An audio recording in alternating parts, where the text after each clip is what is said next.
δεν θα κάνω όλο, γιατί αυτός ο πρακτής σκέψη είναι για σκότωμα. Αλλά πέρα από αυτό. Συμφωνούμε σε αυτό. Μη λέτε μαλακές, είναι το καλύτερο παιδί. Όχι, και θα σου πω κάτι. Αν κάποιο τα κανάλια δεν έπρεπε να υπάρχει στο YouTube, ωραία, no joke, είναι αυτού και τη αγαθή αυτή την πατσαβούρα. Περίμενε. Ωραία.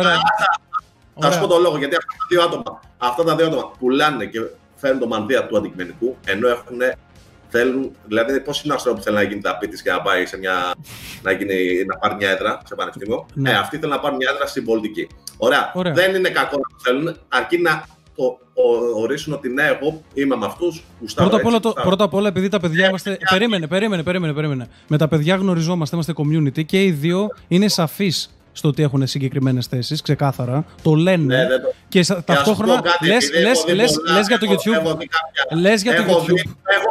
Έχω δει τον τρόπο που αυτός ο πρακτής σκέψη απαντάει σε διάφορα σχόλια. Και όταν ένα άτομο το οποίο βγαίνει στην κάμερα και το παίζει με το υφάκι, ναι, παιδιά, ας κοιτάξουμε αυτό.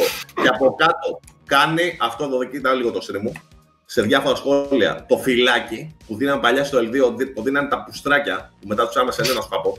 Όταν κάποιος απαντάει με αυτόν τον τρόπο, η μάνα του είναι μεγάλη πουτάνα, του γάμιεται όλη η οικογένεια. Άκουσε με λίγο.